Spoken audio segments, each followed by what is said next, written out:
niyo po. Ano po ma-upload? Rich Falcon. Pakisupport na po. Rich Falcon TV.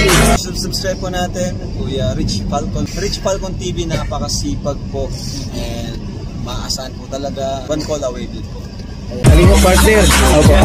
Rich Falcon TV. Shout out, mga kalingap. God bless.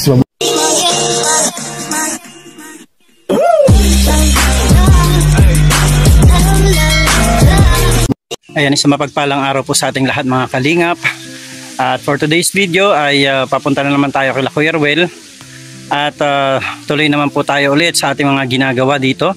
Sa ngayon po, ang status ng pabahay kay Kuya Ruel ay nagbububong tayo. No? Mailagay natin yung bubong. Medyo kahit pa paano ay safe na tayo sa paggawa sa dingding at saka sa second floor. Ang second floor nalatagan na po natin ng kahoy. Ang bubong naman po ay nagkakasa tayo ng mga pamakuan. So ayan, at medyo nakapaggawa na po kami kanina at hindi natin na-videohan dahil nung hinanap ko ang cellphone ko, naiwanan ko pala dito sa motor. Naku po, muntik na.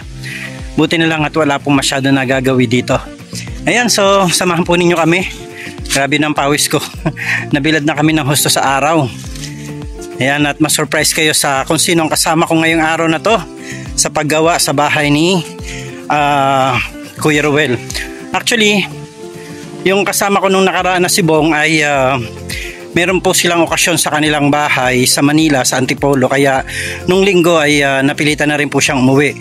So dahil nagulan naman dito nung mga nakarang araw, hindi po tayo masyado makagawa. At naghanap naman tayo ngayon ng papalit kay Bong bilang makakatulong natin, kasi mahirap po na ako lang at saka si Kuya Ruel ang gagawa dun sa taas dahil medyo delikado na po yung taas dahil yun nga, mga matataas yung aakyatin. Alam nyo naman po, hindi po tayo kapayatan. Kaya nag-import po tayo ng kasamang gagawa uli para sa araw na to. Kaya abangan po ninyo. Yan, sama po tayo doon sa bahay na ginagawa namin kay Kuya Ruel. Mabuti naabutan ko pa yung cellphone ko dyan sa taas.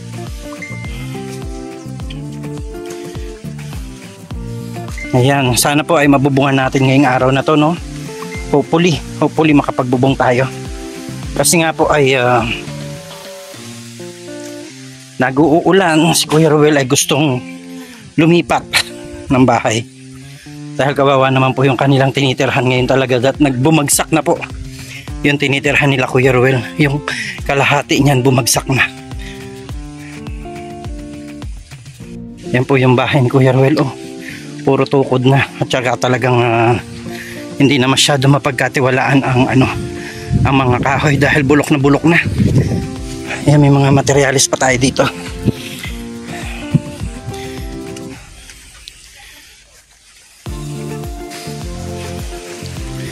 Po yung pabahay kay Kuya Ruel. Malapit-lapit naman na po ito.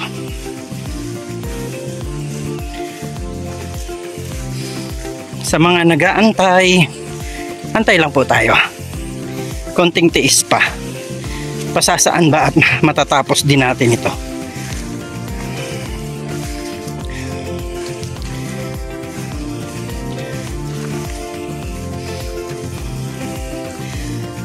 Bumalik yung mga may dalang kahoy, oh.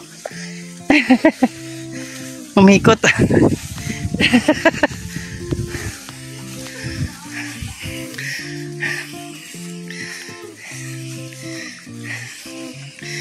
Diyan nangahoy.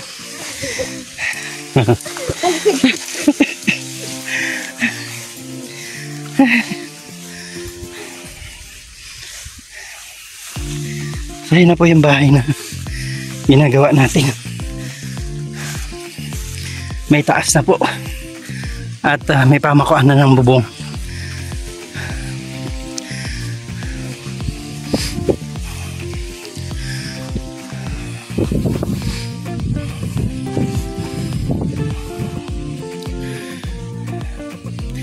Siyempre yan, kasama natin si Kuya Ruel. At meron tayong bagong import na karpintero, mga kalingap.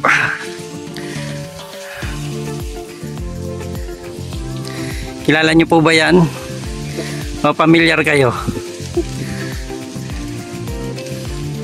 Yan po si Joel.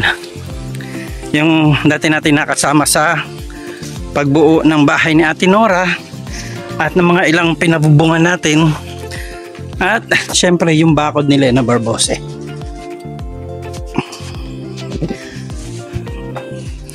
Yan na po.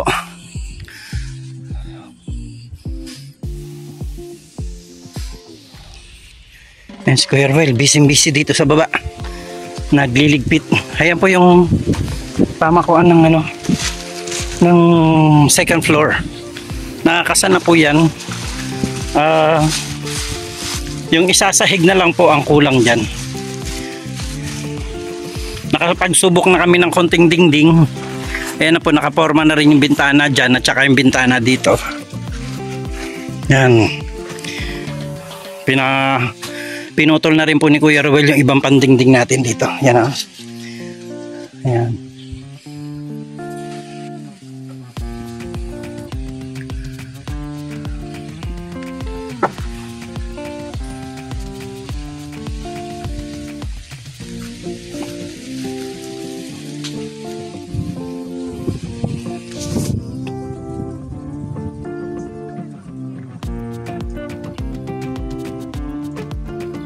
Ang dingding po namin dyan ay kawayan kasi wala naman tayong masyadong budget para po makabili tayo ng plywood para sa bahay ni Kuya Ruel, at pati po yung kanyang sahig ay kung meron tayong budget makabili tayo ng plywood, pero kung talagang wala ay mapipilitan tayo na maglagay din po ng kawayan na dingding. Maganda naman din ang kawayan kasi native na native ang dating at saka presko po siya. So ayan na po ang ating bubong.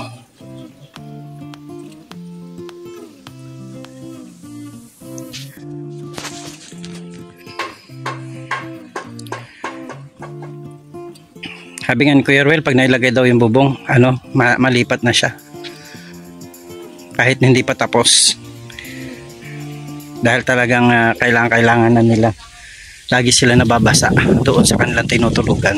Dito pag nabubungan to, pwede na rin itong tulugan.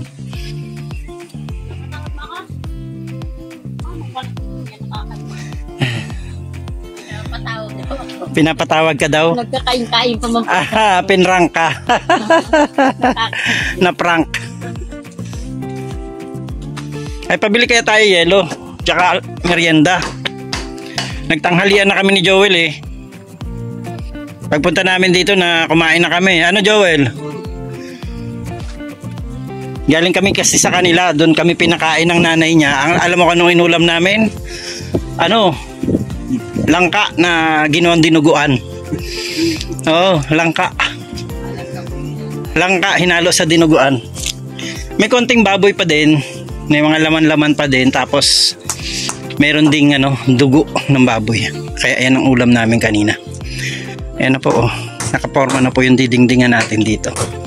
Habang ginagawa natin yung taas, doon muna tayo sa taas. Pagka po habang medyo nagpapahinga kami, magdidingding naman kami.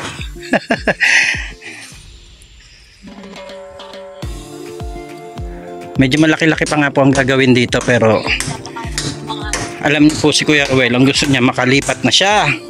Ano Kuya Ruel, bakit gusto mo na lumipat? Nauulanan yung bitna. Nauulanan na, no? Nauulanan ng pantubig. Nababasa ka na. Nababasa pa nag-uulan. Parang wala rin bahay, no? Parang wala rin bahay. So ito, kaya gustong-gusto na po nila talaga na kaya sikapin po natin na matapos na ito. Sa mga nagmamahal po dyan.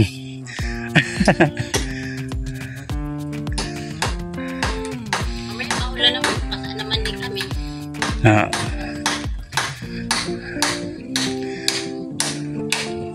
Pag natapos to, malaki-laki to. Grabe, ang laki. Laki pala niya. Maliit tignan sa baba. Pag nasa taas ka na, tapos titignan mo sa baba, ang laki. Sa taas po? Pag nandiyan ka, Laki ko sa taas? malaki siya. O kasi ang bahay mo parang na doble-doble eh. Akala natin nung una ganito lang, no? O tapos doble na dahil may itaas na.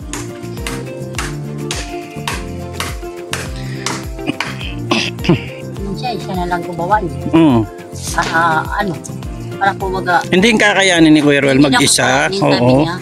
Kami ng dalawa ni Kuya Ruel, di namin kaya. Hindi daw kaya. Wala. Kaya nga, mga ngalay tayo niyan. Eh ngayon, 3 kami. Ayan, bumaba lang po muna ako at wala akong vlog kanina pa. Wala akong video.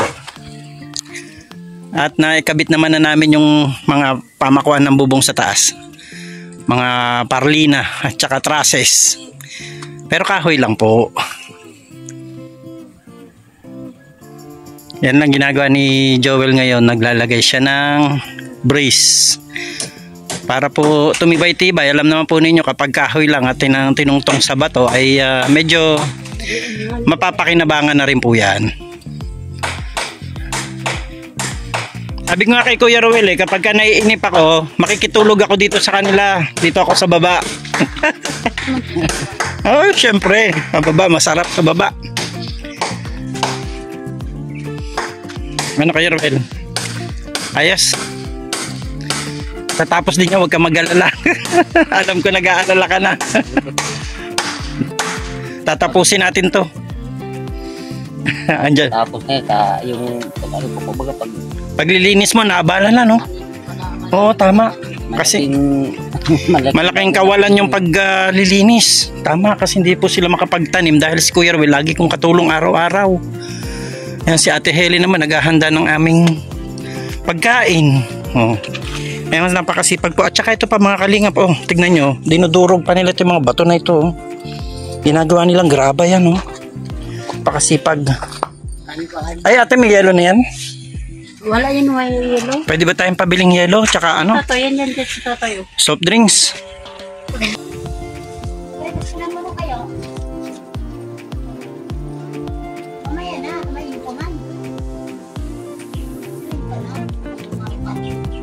Mamaya ka na maligo.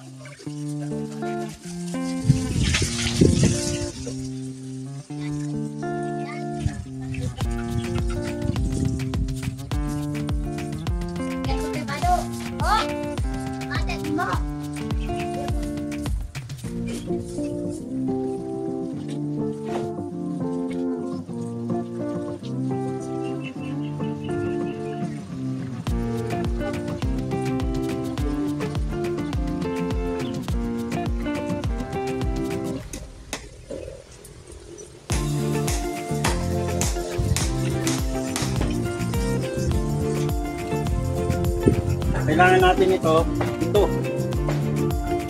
Kailan nandyan.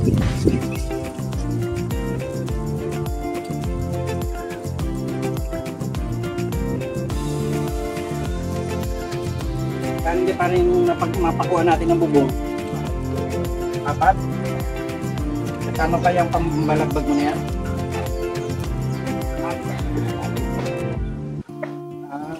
Lain.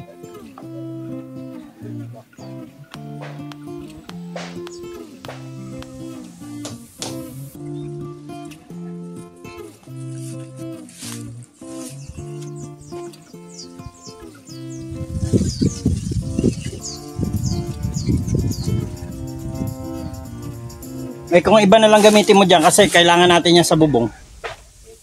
Yan. Medyo ibanda natin sa may ano dito banda oh. Para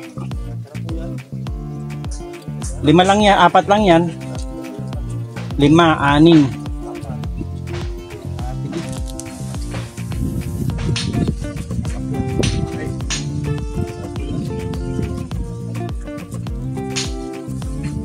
Para mailagay natin yung bubong. Makapagbubong na tayo kahit isang side lang muna.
Ito rin parang nakaganyan, no?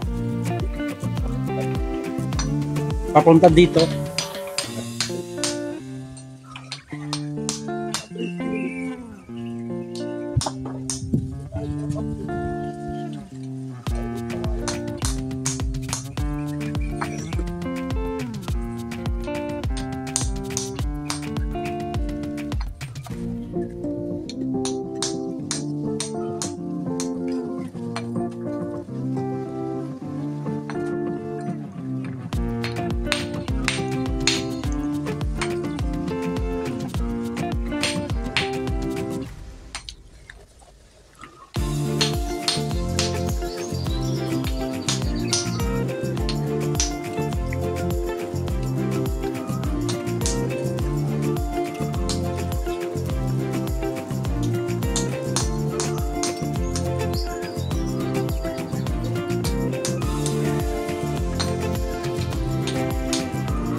Yan na.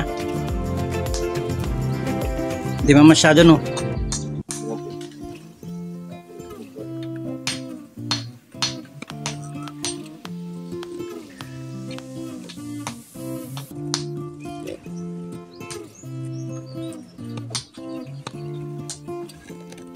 Kunti na nakatira, tanaw na yung magnanakaw.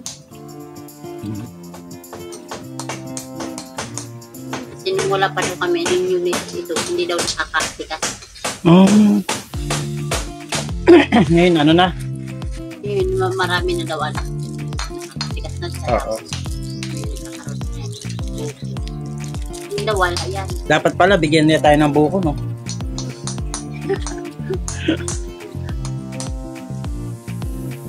Wala daw yan kanyug-niyug nung wala daw kami dito yung mga niyug niyan. Wala daw yung mga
Dito may mga kape na, no?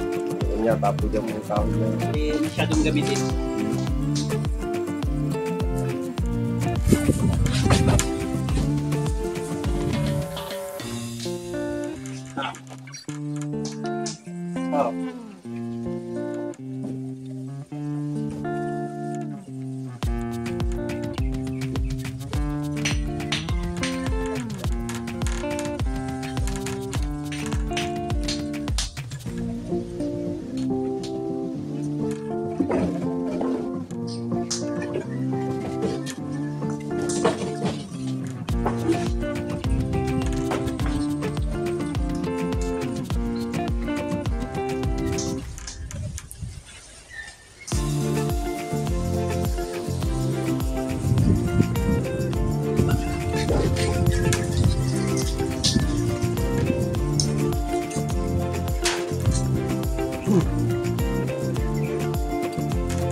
Ilang pa ng tres?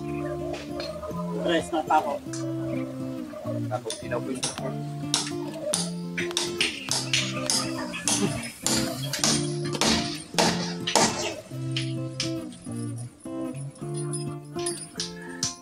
Hindi ka naman magamit na ng 5 dyan, no? Hindi po gano'ng madami.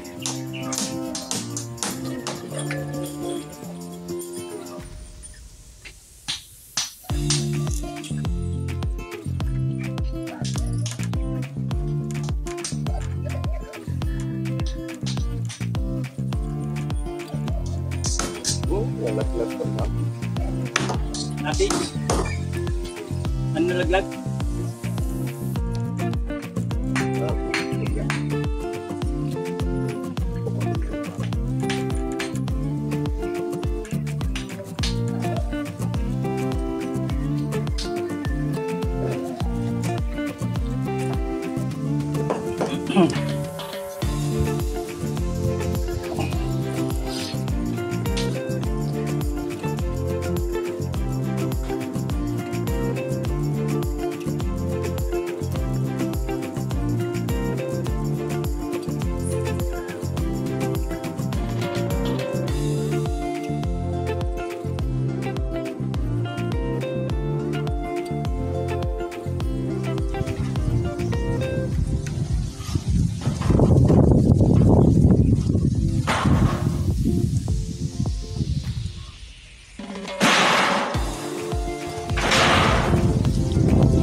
Bye.